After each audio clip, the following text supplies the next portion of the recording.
இந்த திட்டம் என்பது அது எத்தனையோ ஆண்டுகளாக இருந்தாலும் நம்முடைய காலத்திலே தான், நம்முடைய முதலமைச்சர் தளபதியார் அவர்கள் காலத்திலே தான் நாணயமாக ஒழுங்காக நேர்மையாக நடைபெறுகிறது என்பதை நீங்கள் நினைவில் வைத்துக் கொள்ள வேண்டும். ஆகவே குற்றச்சால் போற்றுவோர் போற்றட்டும், புழுதிவாரி தூற்றுவோர் தூற்றட்டும், எங்களை பற்றி அந்த பிரச்சனை நாங்கள் கவலைப்பட மாட்டோம். ஏற்றமிகு கருத்தை எடுத்து சொல்வோம், எவர் வரினும் நில்லோம் அஞ்சோம். அதான் எங்களுடைய பாலிசி. நம்முடைய முதலமைச்சருடைய பாலிசி ரொம்ப நிதானமாக இருப்பார். அவங்க சொல்லிக்கிட்டே தான் இருப்பாங்க. குற்றச்சாட்டுகளின் அடிப்படையில் இந்த இயங்குகிற அரசல்ல அரசு, எவ்வித குற்றச்சாட்டும் இல்லாமல் மக்கள் நலன் ஒன்றே கருதி செயல்படுகின்ற அரசு என்பதை நினைவிலே வைத்துக் கொள்கின்ற திராவிட மாடல் அரசு. இன்னைக்கு கூட அம்மா உணவகங்களுக்கு 21 கோடி ரூபாய் வழங்கியிருக்கிறார் நம்முடைய முதல்வர். அரசியல் பார்ப்பது கிடையாது. எல்லோருடைய திட்டங்களும் நல்ல முறையில் நடக்கணும் என்று நம்முடைய தளபதியார் அவர்கள் விரும்புகின்ற ஒரு ஆட்சி தான் இன்றைக்கு நடந்து கொண்டிருக்கிறது. அதிலே தான் நாங்கள் எல்லாம் அமைச்சராக இருப்பதிலே பெருமை அடைகின்றோம்.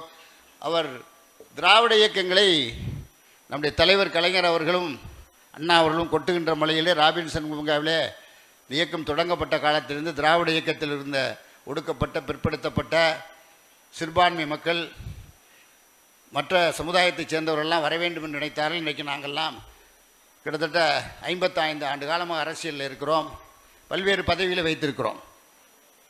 ஆகவே இன்றைக்கு ஒடுக்கப்பட்ட மக்கள், பிற்படுத்தப்பட்ட மக்கள், சீர்மரபினர், சிறுபான்மை மக்கள் மற்றும் பழங்குடியினர் மற்றும் பட்டியலின மக்கள், ஆதி திராவிடர்கள், அருந்ததியர்கள் என்று பல்வேறு தரப்பட்ட மக்களும் இன்றைக்கு உயர்ந்த நிலைக்கு வந்திருக்கிறார்கள் என்று சொன்னால் எல்லாரும் அமைச்சர்களாக இருக்கிறார்கள், எல்லா சமுதாயத்திலும் இருக்கிறார்கள். யாரையும் ஒதுக்குவது கிடையாது நம்ம இந்த திராவிட மாடல் அரசு. ஆகவே ஒடுக்கப்பட்ட சமுதாயம் இன்றைக்கு முன்னேறி கொண்டிருக்கிறது என்பதை மாத்திரம் நீங்கள் நினைவில் வைத்துக் கொள்ள வேண்டும். அப்புறம் இந்த நம்முடைய இந்த திட்டத்தை பற்றி அதிகமாக நான் சொல்ல வேண்டியதில்லை. இதில் நம்முடைய +1 மாணவர்களுக்கு நம்ம கொடுக்குறோம். ரொம்ப தூரம் போகாமல் சைக்கிளில் வர்றதுக்கு மாணவர் மாணவியர்களுக்கு நம்முடைய 5,47,000 சைக்கிள் இந்த வருஷம் கொடுக்குறோம். அதை நீங்கள் பயன்பெற வேண்டும் என்று நான் கேட்டுக்கொள்கிறேன். இந்த திட்டம் வெற்றி பெற வேண்டும்.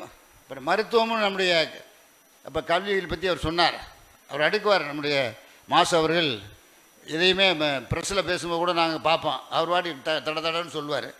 அது அந்த அளவுக்கு விவரங்களை சொல்லக்கூடிய கல்வியில் 57 விதமான, எனக்கு கூட இன்றைக்கி தான் 57 இதுகள் தெரிந்தது. அவர் சொன்னார் 57 விதமான முன்னேற்றங்களை கொண்டு வந்திருக்கிறார் நம்முடைய முதலமைச்சர் என்று. அதே போல் மருத்துவத்துறையிலும் இல்லம் தேடி கல்வி எப்படியும் போல் மக்களை தேடி மருத்துவம். இப்போ சுகரு, கொலஸ்ட்ரால், ப்ரெஷர்லாம் அந்த காலத்தில், இப்போ நான் இருக்கேன்னா எனக்கு சுகர் கிடையாது, கொலஸ்ட்ரால் கிடையாது, ப்ரெஷர் கிடையாது. காரணம் என்னென்னா உணவு அப்படியே கரெக்டான. அவர் டெய்லி ஓடுவார், அவர் வேறு நாங்கள் வேறு. மாசு டெய்லி ஓடுவார். மாசு சுப்பிரமணியால் மராத்தான் மாசு என்று நாங்கள் அடிக்கடி சொல்வது உண்டு. ஆனால் நாங்கள் எப்படின்னா உணவு கட்டுப்பாட்டிலே கரெக்ட் பண்ணிக்கிறது. அந்த அளவுக்கு ஒரு உடல்நிலை நல்லா இருந்தால் தான் நம்முடைய கல்வி நம்ம சிறப்பாக இருக்கும். அந்த அடிப்படையில் மருத்துவமும் கல்வியும் 2 கண்கள் என்று சொல்வதில் அர்த்தம் இருக்கிறது. முதல்ல மருத்துவத்தில் உடல்நிலை நல்லா இருக்கணும். ஹெல்த்தியாக இருந்தோம்னா தான் நம்ம செயல்பட முடியும். அந்த அளவிற்கு நம்முடைய மாணவர்கள் உடல்நிலையத்தை பேண வேண்டும். ஆகவே இந்த அடிப்படையில் இந்த பள்ளியிலே நாங்கள் சைக்கிள் வழங்குவதை பெருமையாக கருதுகிறோம். அதுவும் சென்னையிலே நம்முடைய சட்டமன்ற உறுப்பினர் மாசு அவர்களுடைய தொகுதியில், நம்முடைய அமைச்சர் அவருடைய தொகுதியில் இந்த திட்டம் முதலாக துவக்கப்பட இருக்கிறது என்பதை மாத்திரம் சொல்லி, இது என்ன குற்றச்சாட்டுகள் ஏதாவது பிரச்சனைகள் இருந்தால் நீங்கள் உடனடியாக அவர் சொன்னது போல், விஜயராஜ் அவர்கள் சொன்னதை போல் தலைமை ஆசிரியரிடத்தில் அணுகி உடனடியாக நிவர்த்தி செய்து கொள்ளலாம். அதற்கும் உறுதிமொழியை நாங்கள் தருகிறோம்.